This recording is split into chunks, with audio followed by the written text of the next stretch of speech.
Hi friends, welcome back to my channel.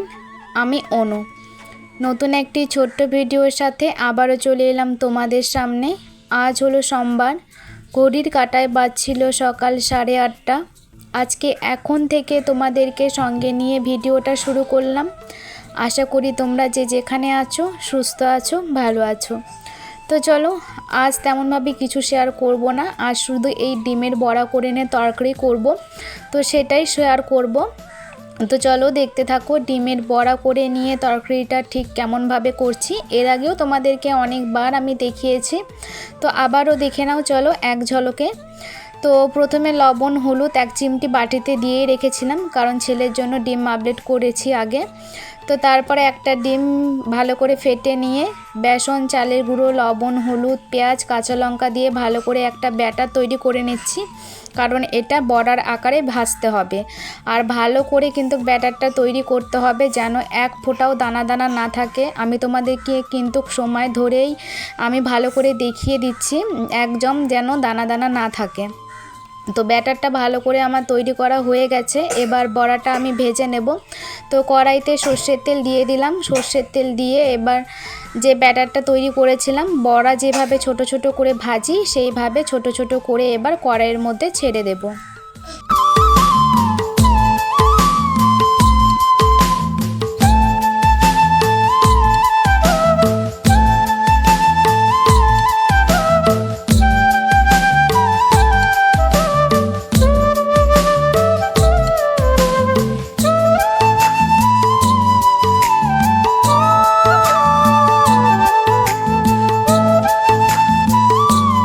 তো বড়াগুলো দেখো বেশ সুন্দরভাবে আমার ভেজে নেওয়া হয়ে গেছে, আর ফুলেছে কত সুন্দর, দেখো বেশ সুন্দর কিন্তু ফুলেওছে। তো কড়াইতে আবারও একটু সর্ষের তেল দিয়ে গোটা তেজপাতা, গোটা গরম মশলা, আগে থেকে কেটে রাখা আলু, এবার 1 চিমটি লবণ, 1 চিমটি হলুদ দিয়ে আলুটা প্রথমে লাল লাল করে ভেজে নেব। আলুটা একটু যখন লাল লাল করে ভেজে নেওয়া হয়ে যাবে তখন আমি পেঁয়াজটা অ্যাড করব। আগে পেঁয়াজটা দিইনি, আগে পেঁয়াজটা দিলে না বেশি লাল হয়ে যায়, ওই জন্য আলুটা হালকা ভেজে নেওয়া হয়ে গেলে তারপরেই কিন্তু আমি পেঁয়াজটা দিই। তো আলু পেঁয়াজ সমস্ত কিছু বেশ সুন্দরভাবে ভাজা আমার হয়ে গেছে। এবার মশলাটা দিয়ে দিলাম। মশলার মধ্যে ছিল শুকনো লঙ্কা, আদা, একটুখানি রসুন, পেঁয়াজ, জিরের গুঁড়ো, এ সমস্ত কিছু দিয়ে বেশ সুন্দরভাবে এবার কষিয়ে নেব। তো আমার মশলাটা দেখো বেশ সুন্দরভাবে কষানো হয়ে গেছে, মশলা থেকে তেল ছেড়ে গেছে। এবার পরিমাণ মতন ঝোল দিয়ে দিলাম। তো পরিমাণ মতন ঝোল দেওয়ার পর এবার টকবক করে যতক্ষণ না ফুটছে ততক্ষণ ফুটতে থাকুক।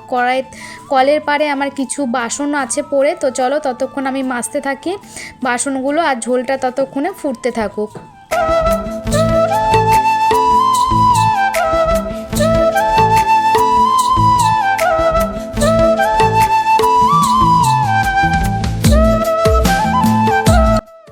তো ঝোলটা আমার বেশ সুন্দর টকবক করে ফুটছে, হয়েই গেছে প্রায়। এবার ডিমের বড়াগুলো যেগুলো আগে থেকে ভেজে রেখেছিলাম সেইগুলো দিয়ে দেব, আর একটু সময় ফুটিয়ে নেব। ফুটিয়ে নিয়ে গরম মশলা বেটে রেখেছি সেটা দিয়ে নামিয়ে নিলে পরেই ব্যাস রেডি ডিমের বড়া করে নিয়ে তরকারি। তো ফাইনাল লুক একদম কষা করে করেছি, যেহেতু বুঝতে পারছো জ্বরের মুখ, একটু কষা কষা খেতেই বেশ ভালো লাগে। আর এখানে ছেলের জন্য আছে ভাত তরকারি সমস্ত কিছু, বরের জন্য করেছি ডাল, এখানে আছে পুঁই শাক, আলু, পটল সমস্ত কিছু দিয়ে একটা তরকারি। তো বরকে ভাতও খেতে দিলাম। তো তারপরে তোমাদের সামনে আবারও আমি ফিরে এলাম রবিবার সন্ধেবেলায়। তো তোমাদেরকে তো বলেছিলাম যে ছেলেকে নিয়ে ডাক্তার দেখাতে যাব, তো চলে এসেছি ছেলেকে নিয়ে ম্যাডামের কাছে। ম্যাডাম এখনও আসেননি, ম্যাডাম আসবে, তো বসে আছি। তো এখানে আসার পর না ছেলের আবারও জ্বর চলে এসেছিলো, ওই জন্য কোলে মাথা দিয়ে ও চুপটি করে শুয়েছিল। আর এখানে দেখো পুচকি মেয়েটা নতুন নতুন হাঁটা শিখছে, বেশ সুন্দরভাবে কিন্তু হাঁটছে। আর ডাক্তার কি বলেছে না বলেছে সেটা তোমাদেরকে আমি এখনই বলছি, কারণ ভয়েস ওভারটা যেহেতু আমি পরে দিচ্ছি। ম্যাডাম যা যা বলেছে সেটাই বলছি। ম্যাডাম বলেছেন যে 2 দিনের মধ্যে যদি ছেলের শরীরটা ঠিক না হয় তাহলে ওকে অ্যাডমিট করতে হবে, মানে ভর্তি করতে হবে, ওকে স্যালাইন দিতে হবে, কারণ ওর ভেতরে শরীরের ভেতরে জলের পরিমাণটা একদম কমে গেছে। ওই জন্য মানে 2 দিনের মধ্যে যদি ঠিক না হয় তাহলে ওকে ভর্তি করতে হবে। তো 2 দিনের মধ্যে ভালো হওয়ার জন্য যাতে ভর্তি না করতে হয় ওই জন্য তোমার না সে ডাবের জল ডাবের জল খেতে বলেছে, আর ওআরএস খেতে বলেছে, আরও অনেক কিছু জিনিস খেতে বলেছে যেটা খেলে পরে ওর শরীরটা ঠিক হয়ে যেতে পারে। তো 2 দিন এসব খাইয়ে দেখতে বলেছে। যদি ঠাকুরের আশীর্বাদে 2 দিনে ভালো হয়ে যায় তাহলে পরে ওকে ভর্তি করতে হবে না, আর যদি ভালো না হয় তাহলে ভর্তি করতেই হবে। সব কিছু এবার ঠাকুরের হাতে। আমরা মা বাবা হয়ে চেষ্টা করছি যতটা তাড়াতাড়ি ভাবে সুস্থ করার ওকে, কারণ ভর্তি হওয়াটা তো এটা একদম ঠিক না। আমরা বড়রাই স্যালাইন টানতে পারি না, সেই জায়গায় দাঁড়িয়ে এতটুকু বাচ্চা এই শরীরে এরকমভাবে স্যালাইন টানাটা তো একদম ক্ষতিকর হবে। জানি স্যালাইনটা ভালো, কিন্তু বাচ্চা মানুষ স্যালাইনটা টানতেও কিন্তু পারবে না, স্যালাইন টানাটাও কিন্তু একটা ব্যাপারের মধ্যে পড়ে যায়।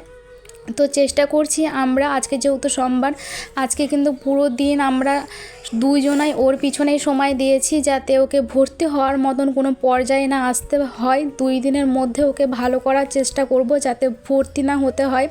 মানে ঠাকুর এখন জানি না কেন এমন দেন দেখাচ্ছে না, মানে রাতের ঘুম উড়ে গেছে, ছেলেকে নিয়ে এমনভাবে এক চিন্তায় পড়ে গেছি। ঠাকুরের আশীর্বাদে 2টো দিন যদি ভালো করে কাটাতে পারি, সত্যি মনে হবে যে একটা বড় ধাপ আমরা পার করলাম। মাথায় মানে সব সময় চিন্তা ঘুরছে। যে ছেলেটা হেসে খেলে বেড়াতো সে একদম চুপ হয়ে গেছে, মানে কোনো কিছু আর ভালো লাগছে না।